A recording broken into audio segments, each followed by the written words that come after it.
Hi everyone, আসসালামু আলাইকুম। কেমন আছেন সবাই? আশা করি ভালো আছেন। এখনও যারা আমার চ্যানেলটিকে সাবস্ক্রাইব করেননি তারা একটু কষ্ট করে সাবস্ক্রাইব করবেন। এখন চলুন বেশি কথা না বাড়িয়ে গল্পে ফেরা যাক। সেদিনের ঘটনার পর সানা কিছুদিন আর ভার্সিটি যায়নি। সানার মাকে সানা সব জানিয়েছে, তবে বাবাকে এখনও জানায়নি, কারণ বাবা জানলে তো সরাসরি আইনি ব্যবস্থা নেবেন। তবে সানা চায় না ভার্সিটি থেকে যাতে নিশান্তের শাস্তির ব্যবস্থা করা হয়। আর সানা আর মিহি দুজনেই ভার্সিটি যায়। তারা যেতেই ডিপার্টমেন্টের অফিস রুম থেকে তাদের খোঁজ আসে। তারা দুজনই অফিস রুমে যায়, সেখানে লিসাও উপস্থিত ছিল। পাশাপাশি নিশান ও নিশানের ফ্যামিলি মেম্বাররাও ছিল। অপরদিকে সানার পক্ষে কেউ ছিল না। মূলত লিসা সানার নামে কমপ্লেন করেছে, সানা নাকি নিশানের ওপর হামলা করেছে, নিশানকে আঘাত করেছে ইত্যাদি ইত্যাদি। সানা পাশে ফিরে নিশানের দিকে তাকায়, যার হাতে এখনও সম্পূর্ণ ব্যান্ডেজ করা। সানা মনে হয় সে কি কলম দিয়ে অনেক আঘাত করে ফেলেছিল নাকি, যে হাতটাই শেষ। সেখানে দাঁড়িয়ে সানা নিজেকে ডিফেন্ড করার চেষ্টা করে, কিন্তু কোনো প্রমাণ ছিল না যে তার সাথে নিশান্ত খারাপ কিছু করতে চেয়েছিল। হঠাৎ অফিস রুমে সায়ান সানার ভাই পরিচয়ে উপস্থিত হয়। পাশাপাশি রিয়ানও এসেছিল। প্রমাণের কথা বলতেই সায়ান সেদিনের সেই ক্লাসরুমের সিসি ক্যামেরা ফুটেজ দেখায়। নিশান্ত দেখে অবাক হয়ে যায়। তার একদমই মাথাতেই ছিল না যে সিসি ক্যামেরা অন থাকতে পারে। ক্লাস তো শেষ হয়ে গিয়েছিল, তাই ভেবেছিল সিসি ক্যামেরা অফ ছিল। তবে ক্যামেরায় স্পষ্ট সকল কাহিনী ধরা পড়েছে। পাশাপাশি নিশানকে আঘাত করা কলম ও সানা বের করে দেখায়। সেদিন আতঙ্কে সে নিশানকে আঘাত করার পর যেভাবে ওই কলম নিয়ে বেরিয়ে এসেছিল, এ বিষয়টা প্রমাণ হলেও নিশানকে পরবর্তীতে কে পুনরায় আক্রমণ করেছিল তার কোনো প্রমাণ ছিল না। কারণটা জায়গার এক প্রকার নির্জন জায়গা ছিল, সেখানে কোনো সিসি ক্যামেরা ছিল না, তাই নিশান্ত ও সেই আক্রমণ নিয়ে কোনো প্রমাণ দিতে পারে না। তারপর সায়ান সানা ও মিহিকে চলে যেতে বলে। বাকি বিষয়টা সে গার্ডিয়ান হিসেবে সামলে নিবে। অবশ্যই নিশানের শাস্তির ব্যবস্থা নিশ্চিত করবে। সানা ও মিহির সাথে রিয়ানও বেরিয়ে আসে। সে চুপচাপ দাঁড়িয়ে ছিল, কারণ সকল বিষয় সানা নিজেই সামলে নিচ্ছিল। ক্লাসের সিসি ক্যামেরার ফুটেজটা রিয়ান নিজেই সংগ্রহ করেছে। এতে সেই ডিপার্টমেন্টের অফিসিয়াল অনেক ঝামেলাও সামলাতে হয়েছে। এতে রিয়ানকে সাহায্য করার সেই ডিপার্টমেন্টের একজন স্যার, যিনি একসময় রিয়ানের শিক্ষক ছিলেন, পরবর্তীতে তিনি ভার্সিটির প্রফেসর হিসাবে নিযুক্ত হয়েছিলেন। তবে তারা প্রমাণের জন্য আজকে অপেক্ষা করতে পারত, তাহলে সোজা সানাদের ডিপার্টমেন্ট থেকেই ফুটেজের ব্যবস্থা করা হতো। তবে তাতে অনেক দেরি হয়ে যেত। এর মধ্যে নিশানরা ফুটেজ সরিয়ে ফেললে প্রমাণ করা কঠিন হয়ে যেত, যেহেতু কোনো প্রত্যক্ষ সাক্ষী ছিল না। যদিও নিশানের অবাক চেহারা দেখে বোঝাই গেছে তার সিসি ক্যামেরা সম্পর্কে কোনো খেয়ালই ছিল না। বেচারা অন্যর ক্ষতি করতে গিয়ে নিজেই ফেঁসে গেল। এখন বাকি শাস্তি ভার্সিটি থেকেই দেয়া হবে। পাশাপাশি গার্ডিয়ান হিসাবে সায়ান উপস্থিত আছে। সায়ান নিজে থেকে সানার বাবার সাথে কথা বলেছে। সানার বাবা সরাসরি আইনের সাহায্য নিতে চেয়েছিল, তবে সেখান থেকে মুক্তি অনেক সহজ ছিল। তাই একেবারে আঘাতটা নিশানের ক্যারিয়ারের উপরে করতে হবে, তবেই না সবার মাঝে নিশানের খারাপ চরিত্রটা প্রকাশ পাবে। রিয়ান আসতেই সানা প্রশ্ন করে, রিয়ান ভাই, ওই নিশানের হাতের এই অবস্থা হলো কিভাবে? আমি তো শুধু কলমের আঘাত করেছিলাম, এতে তো এমন খারাপ অবস্থা হওয়ার কথা না। সানাকে থামিয়ে মিহি বলে, আরে শুনলি না, কারা নাকি আক্রমণ করেছিল নিশানের ওপরে? কারা ছিল কে জানে, তবে একদিকে ভালোই হয়েছে, উপযুক্ত শাস্তি পেয়েছে। রিয়ান ডোন্ট কেয়ার ভাব দেখে সানা কিছুটা সন্দেহ হয়। রিয়ান ভাই, আপনি আবার কিছু করেননি তো? আরে তুই শুনলি না, বাইক নিয়ে গিয়েছিল তারা। রিয়ান ভাই তো বাইক চালাতে পারে না। তাদের থামিয়ে দিয়ে রিয়ান বলে, এসব গাড়িতে গিয়ে বসে আলোচনা কর। আর হ্যাঁ, কে ছিল সেটা কথা না, কথা হচ্ছে নিশানের শাস্তি হয়েছে অ্যান্ড আরও হবে। ভাইয়া সব ব্যবস্থা করে নিচ্ছে, তোমাদের এসব নিয়ে আর কিছুই চিন্তা করতে হবে না। শুধু বসে বসে খেলা দেখো, পারলে পপকর্ন নিয়ে বসে দেখো, মজা পাবে। মেসেঞ্জারে সায়ানের সাথে আলিনার পিকচারগুলো দেখে মিহি কোনো প্রতিক্রিয়াই দেখায়নি। বান্ধবীর সাথে দেখা করতে পারে প্রায় ৯টা বছর সায়ন বিদেশ ছিল। চাইলে সায়ন তাকে অনেক আগেই ছেড়ে দিতে পারত, কিন্তু ভালোবাসে বলেই তো ছাড়েনি, তাই না? যদি আলিনার সাথে ভালোবাসার সম্পর্ক থাকতো তাহলে তো মিহির কোনো দরকার ছিল না। সায়ন চাইলে মিহিকে ছেড়ে আলিনার কাছে চলে যেতে পারত। তাছাড়া মিহি তো প্রথম দিকে সায়নকে অবহেলা করেছিল, ডিভোর্সের কথাও বলেছিল, যদিও সেগুলো কারণবশত ছিল। তবে সায়ন তো সেটা তখন জানতো না। সায়ন তাকে ভালো না বাসলে সেই সময়টার সদ্ব্যবহার করতে পারত, তাও তো করেনি সায়ন। বরং মিহির শত অবহেলা পেয়ে তাকে ভালোবেসেই গিয়েছে। নিজের থেকে সকল কারণ বের করে মিহিকে এক গুরুতর বিপদ থেকে মুক্তি দিয়েছে। মিহির সাথে কোনো খারাপ ব্যবহার করেনি, যে কেন সায়নকে কিছু বলেনি, কেন অবহেলা করেছে এসব নিয়ে। হ্যাঁ, সায়নের সন্দেহ হয়েছিল এবং সে নিজেই সেটার সমাধান করেছে। এত কিছুর পরে সায়নকে অবিশ্বাস করার মতো কোনো কারণ মিহির কাছে নেই। অবশ্যই আলিনার সাথে করার বিষয়টা তেমন কোনো বড় বিষয় নয়, নয়তো সায়ন নিজেই থেকেই তাকে জানাতো। এসব ভেবে মিহিও সায়নকে কিছুই বলেনি। আর এই তো সায়ন আজও আলিনার সাথে দেখা করেছে। মিহিকে সেই আইডি থেকে পুনরায় ছবি সেন্ড করা হয়েছে। সায়নের পরনে সেই ড্রেসটাই রয়েছে যেটা পরে আজকে সানার গার্ডিয়ান হিসেবে ভার্সিটি গিয়েছিল। আসার সময় মিহির সাথে সায়নের আর কথা হয়নি। তারা রিয়ানের সাথে সোজা বাসায় চলে এসেছিল। সায়ন তার কোম্পানিতে যাওয়ার কথা ছিল। আজকের ছবিটা সাইড থেকে তোলা, যেখানে স্পষ্ট সায়নের চেহারাও দেখা যাচ্ছে, সেই চিরচেনা গম্ভীর চেহারা। সেই রূপ সায়ন অপরিচিতদের সামনেই প্রকাশ করে। মিহির সামনে সায়নের সুইট একটা চেহারা প্রকাশ করে। কত খুনসুটি ভালোবাসাময় মুহূর্ত তাদের। হ্যাঁ, সায়নও রাগ করে, মন খারাপ করে, অভিমানও করে, সব মিহির সাথেই তো। এসব ছাড়া তো সংসার চলবে না। মিহিও তো কত অভিমান করে, কত শত ন্যাকামোও করে। সায়ন তো সেসব নিয়ে রাগ করে না, বরং এসব নিয়ে দুজনেই মজা করে। এত সব কিছুর পর সায়নের মতো পুরুষকে সন্দেহ করার মতো কোনো কারণ মিহির কাছে নেই। নিজের স্বামীকে অন্য মেয়ের সাথে দেখলে সকল স্ত্রীরই মন খারাপ হয়, মিহির ক্ষেত্রেও সেম। তবে যখনই সায়ন বাসায় ফিরে তার সাথে ভালো বিহেভ করে, ভালোবাসায় মরিয়ে রাখে, এসবের পর আর কিছুই মনে থাকে না তার। এসব বুঝ মিহি নিজেই নিজেকে দিয়ে থাকে। আজকাল মাঝে মাঝেই সায়নের মেজাজ খুব চড়া হয়ে থাকে। হঠাৎই কোনো কারণ ছাড়াই রাগ দেখিয়ে ফেলে, তবে পরক্ষণেই আদর করে মিহির মান ভাঙিয়ে দেয়। সায়ন হয়তো কোনো কিছু নিয়ে খুবই আপসেট আছে। এটাও কিছুদিন ধরেই বলা যায়। আলিনা আসার পর থেকেই এমনটা হচ্ছে। ফোনেও রাগারাগি করে কারোর সাথে কথা বলে। সায়নের মেজাজের সময় মিহি কিছুই জিজ্ঞাসা করে না। সায়ন এমন মেজাজ দেখেই মিহি সেই ছবিগুলো নিয়ে কিছু জিজ্ঞাসা করেনি, কারণ এটা সঠিক সময় না। কেউ তো নিশ্চিত তাদের সংসারে সমস্যার সৃষ্টি করতে চাচ্ছে। মিহি সেটা বুঝতে পেরেই সেই আইডির ওনারকে কোনো পাত্তা দিচ্ছে না। প্রথম দিকে পরিচয় জানতে চাইলেও এখন কিছুই বলে না, শুধু ছবিগুলো সিন করেই রেখে দেয়। সায়নের সাথে এসব নিয়ে কথা বলতে হবে অবশ্যই। সায়ন সব কিছু সমাধান করবে। সায়ন তাকে ভালোবেসে তো, আর মিহিও তার সায়ন ভাইকে অনেক ভালোবাসে। স্বাধীনের বাচ্চা, তুই আমার সর্বনাশ করে দিলি। আমি কি করলাম ভাই? আমাকে মারতে চাইছিস কেন? ওই আলিনার বাচ্চাকে তোকে আনতে কে বলেছিল? আমি তো আলিনাকে এনেছি, বাচ্চাকে না তো। স্বাধীনের ভোলা ভালা চেহারায় এমন কথা শুনে সায়নের আরও রাগ বেড়ে যায়। রেগে গিয়ে পিঠে একটা চাপড় বসিয়ে দেয়।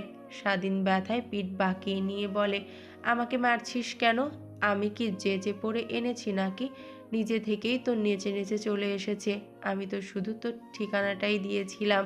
এটাই তো তোর সবচেয়ে বড় ভুল ছিল হাদারাম। আমার জীবনটা তেজপাতা করে দিচ্ছে। আজকে আঙ্কেলকে ফোন দিয়ে বলেছে যাতে আলিনাকে দেশে পাঠিয়ে দেই। আমি কিভাবে পাঠাবো? নিজেই তো যেতে চাচ্ছে না। আমার কোনো দোষ নেই ভাই, আমারে ছাইরা দে। নো ছাড়াছাড়ি, নিজে ঝামেলা নিয়ে আসছিস, নিজেই ফেরত দিয়ে আসবি। ভাই, আমার নতুন চাকরি, এখন ছুটি পাবো না রে। আমি কেমনে কি করব বল? সায়ন কপালে হাত দিয়ে বসে পড়ে। এই ঝামেলাটাকে দেশে ফেরত দিয়ে আসার জন্যই স্বাধীনকে ডেকে আনলো। এখন বলতেছে তার সময় হবে না। নেহাত আলিনা এক সময় তার অনেক উপকার করেছিল, তাই তো সে এতটা অকৃতজ্ঞতার মতো কাজ করতে পারছে না। মেয়েটা তাকে সব দিক দিয়েই চাপে ফেলে রাখছে। তাই তো আজকাল নিজের মেজাজ ধরে রাখতে পারছে না, হুটহাট রেগে যাচ্ছে। এসব ফালতু ঝামেলা আর ভালো লাগে না। মিহি, এই মিহি, রুমে আসো। সায়নের এখনো চিৎকারে মিহি দৌড়ে রুমে আসে। কি হয়েছে কি? কোনো দরকার? কাছে আসো।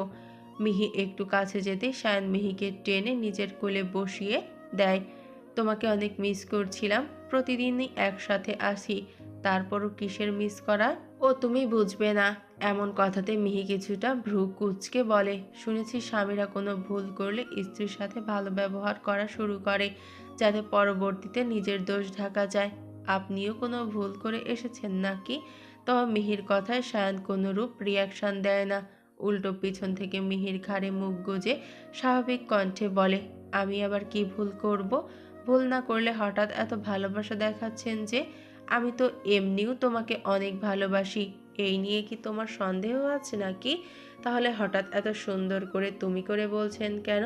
আজ ইচ্ছে হলো বলতে। তাছাড়া তুমি হয়তো আগে খেয়াল করনি, আমি মাঝে মাঝেই তুমি বলেই ডাকি তোমায়। আপনার মুখে কেন জানি তুমি বলাটা মানাচ্ছে না, ঠিক যেমনটা তোর মুখে ভাই বলাটা মানায় না। ওইটা তো আমার অভ্যাস হয়ে গেছে, বদ অভ্যাস।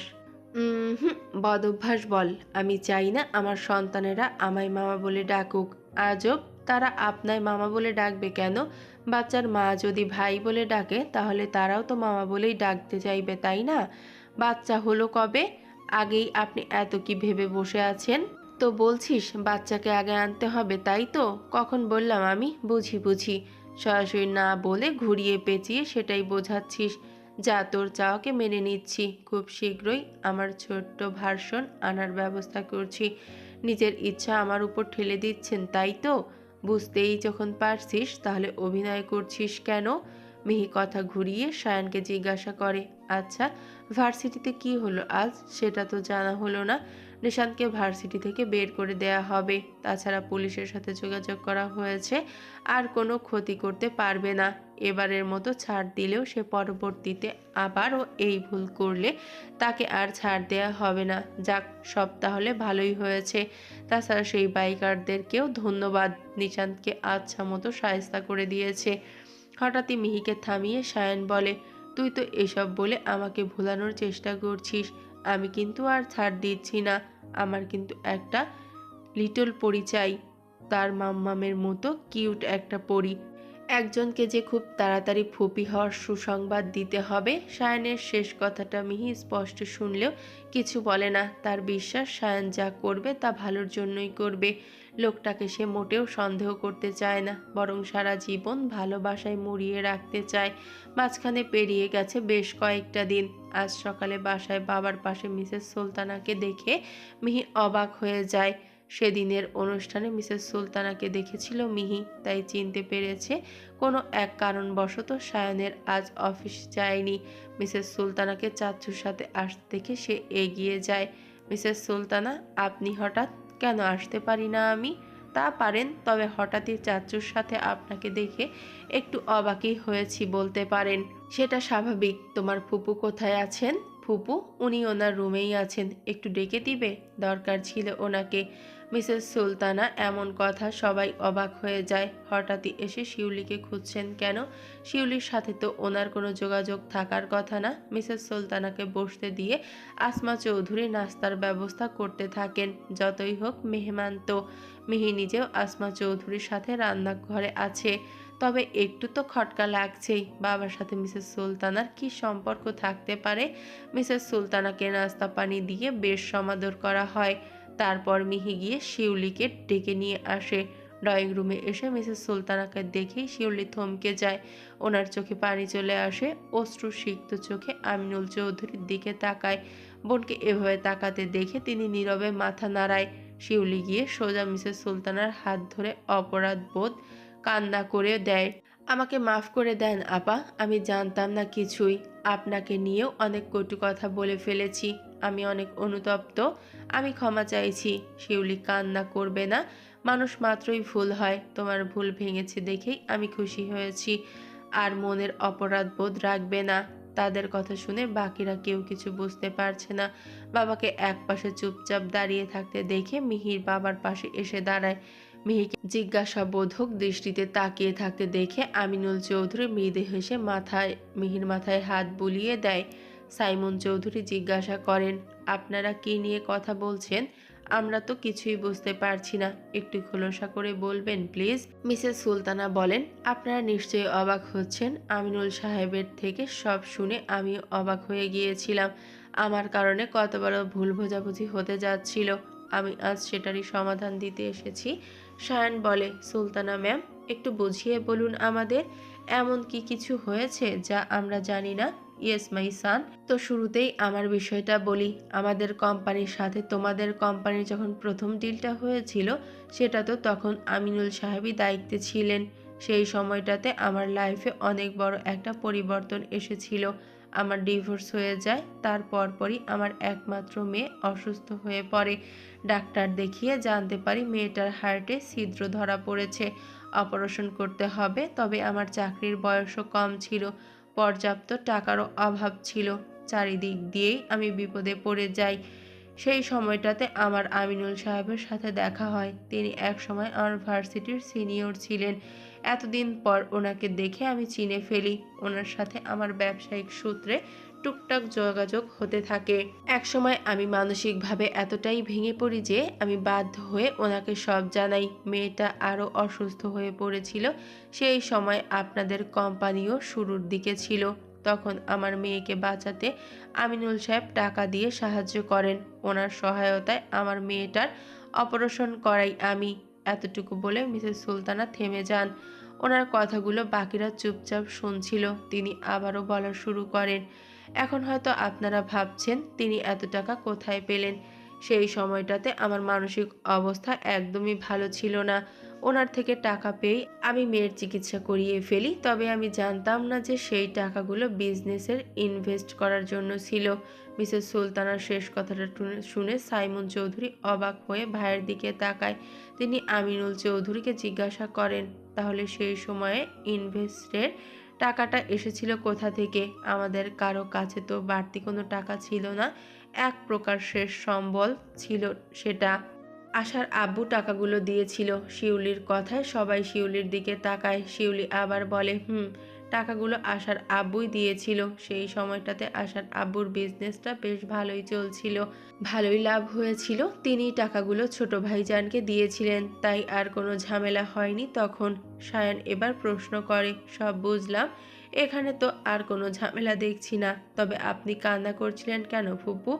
কারণ আমার সহজ সরল ভাইজানকে আমি ভুল বুঝেছিলাম, তাকে অনেক খারাপ অপবাদ দিয়েছিলাম, কিছু না জেনেই অনেক নোংরা কথা বলে ফেলেছিলাম। আমার দোষেরই ভার হয়তো এখন আমার মেয়েটা ভোগ করছে। এসব কি বলছিস শিউলি? তোকে বলেছি না এসব আর বলবি না, এসব আমাদের ভাগ্যে ছিল। কোন পাপের ভার নয় রে বোন? না ছোট ভাইজান, এসব আমার জন্যই হয়েছে। তোমাকে ভুল বুঝে আমি আমার মেয়েকে দূরে সরিয়ে রেখেছিলাম, হোস্টেলে দিয়ে দিয়েছিলাম। এসবের জন্য তো আমার মেয়েটা ভুল কাজে জড়িয়ে গিয়েছিল। ভেবেছিলাম তোমার সংস্পর্শে থাকলে মেয়ের বিপদ হবে। কতটাই না বোকা ছিলাম আমি। সাইমন চৌধুরী বললেন, আমাদের বুঝিয়ে বল না, তোরা কিসের কথা বলছিস? সেই সময়টাতে সুলতানা আপা নিজেও একদিন অসুস্থ হয়ে পড়েছিলেন। আমিও সেদিন বাহিরে গিয়েছিলাম কোনো একটা কাজে। তখনই ভাইজানের সাথে সুলতানা আপাকে দেখেছিলাম একটা হোটেল থেকে বের হতে। আমি ভুল বুঝেছিলাম ছোট ভাইজানকে। মিহিটাও তো তখন ছোট, ভাবিও নেই। ভেবেছিলাম ভাইজান অন্য সম্পর্কে জড়িয়ে গেছে। এসব নিয়ে ভাইজানকে কতই না কটু কথা শুনিয়েছিলাম, সেসবের তো ফল ভোগ করছি এখন।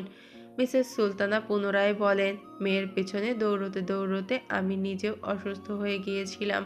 হাতের কাছে ফোন পেয়ে আমিনুল সাহেবকেই ফোন দিয়েছিলাম। তিনি এসে আমাকে সেখান থেকে নিয়ে ডাক্তার দেখিয়েছিলেন।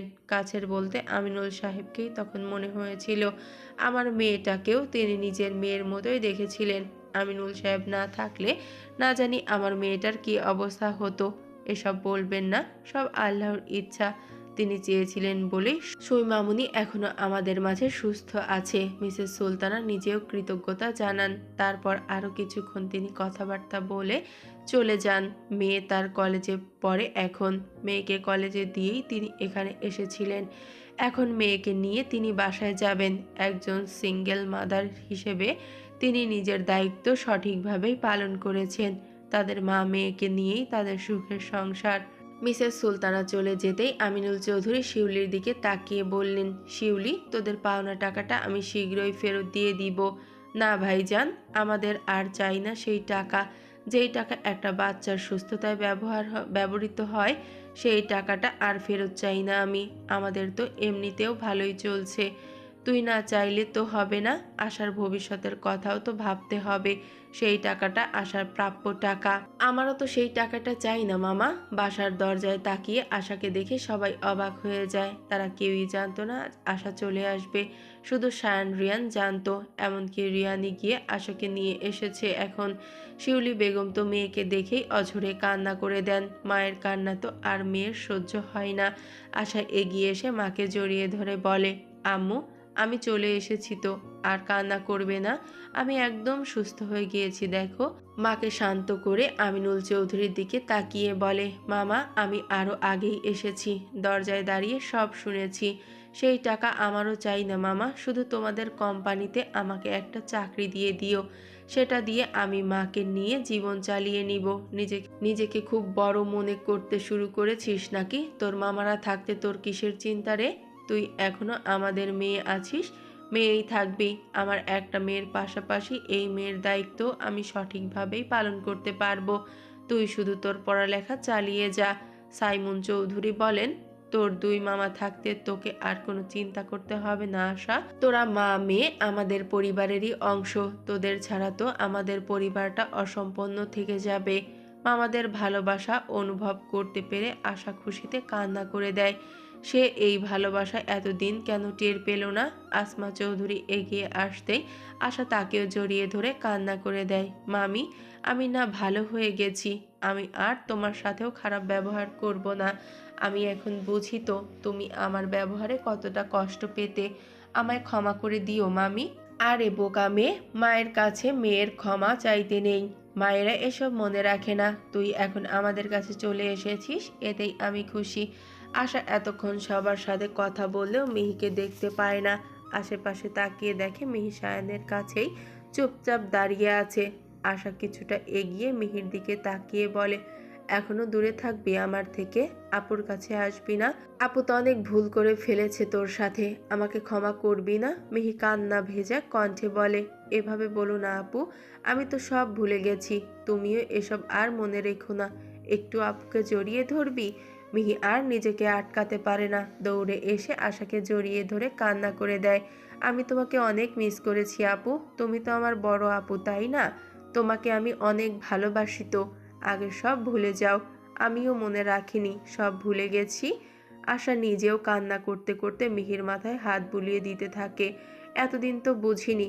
এখন থেকে বড় বোনের সকল দায়িত্ব আমি পালন করব। তোকে আর কষ্ট পেতে দিব না। তাদের কথার মাঝে রিয়ান বলে ওঠে, অনেক তো ইমোশনাল ড্রামা হলো। আরও একজন সদস্য যে সেই কখন থেকে দাঁড়িয়ে আছে, তোমরা কি কেউ খেয়াল করোনি নাকি কে এসেছে? বলেই দরজার দিকে তাকাতেই দেখে রুহান দরজায় মাথা নিচু করে দাঁড়িয়ে আছে। সায়ান গিয়ে রুহানকে বাড়ির ভেতরে নিয়ে আসে। তারপর সবার সাথে রুহানের পরিচয় করিয়ে দেয়। রুহান নিজে থেকেই বলে, আমি সেই ছেলে যার সাথে মিহিকে নিয়ে বাজে কথা উঠেছিল। আমি সত্যিই অনুতপ্ত। আপনাদের মেয়ের সাথে আমি খারাপ কিছুই করিনি। এখনো আপনারা আমাকে যে শাস্তি দিতে চান তা আমি মাথা পেতে নিব। আমিনুল চৌধুরী এগিয়ে গিয়ে বলেন, তুমিই সেই ছেলে? জি আঙ্কেল, আমি জানি আমি ভুল করেছি, অন্যায় করেছি মিহির সাথে। বিশ্বাস করুন, আমি নিজেকে শুধরে নেয়ার চেষ্টা করছি। তারপরও আপনারা যা বলবেন আমি মাথা পেতে নিব। সাইমন চৌধুরী বলেন, শুনেছি তুমি নাকি আশাকে ভালোবাসো। আশার কথাতেই নাকি তেমনটা করেছিলে। তো এখন কি সবকিছুর সাথে আশার প্রতি ভালোবাসাটাও ভুলে গেছো? রুহান স্পষ্ট হয়ে উত্তর দেয়, না আঙ্কেল, আমি আগেও যেমন আশাকে ভালোবাসতাম আজও তেমনটাই ভালোবাসি। সেই ভালোবাসার কোনো পরিবর্তন হয়নি, হবেও না। বরং একমাত্র আশার জন্যই আমি আমার সকল বদ অভ্যাস ত্যাগ করেছি। আশার সাথে আমি নিজেও নিজেকে বদলানোর চেষ্টা করেছি। নিজের কাছে নিজের সফলও হয়েছি। সাইমন চৌধুরী আর আমিনুল চৌধুরী এখন রোহানকে চেপে ধরে। তো এখন কি করতে চাচ্ছ? আমি আশাকে ভালোবাসি, আমি আশাকে বিয়ে করতে চাই বলেই রুহান মাথা নিচু করে ফেলে। সবার নিস্তব্ধতায় সে ভাবছে সময়টা কি ঠিক সময় নয় এসব বলার। সে কি এখনই আশাকে বিয়ে করার কথা তুলে ভুল করলো? তবে রুহানকে অবাক করে দিয়ে সাইমুন চৌধুরী গম্ভীর কণ্ঠে বলল, তোমার বাবাকে বলবে আমার সাথে যোগাযোগ করতে। এসব বিষয় নিয়ে তোমাদের সাথে কথা বলতে চাই না। যা বলার তোমার বাবাকেই জানাবো। সময় করে তোমার বাবাকে নিয়ে বাড়িতে আসবে। ভাইয়ের কথায় আমিনুল চৌধুরীও সায় জানালো। রুহান মাথা নাড়িয়ে সম্মতি জানিয়ে সে তার পরিবারকে নিয়ে আসবে। তবে মনে মনে টেনশনে পড়ে যায়, ওনারা কি মানবে না এই সম্পর্ক? আশা নিজেও টেনশনে পড়ে যায়, মামারা কি তাদের ভালোবাসাটা মানবে না? আশা তো রোহানকে ভালোবাসে, এতদিনে তার সঠিক ভালোবাসাকে চিনতে পেরেছে। তবে কি এই ভালোবাসা পূর্ণতা পাবে না?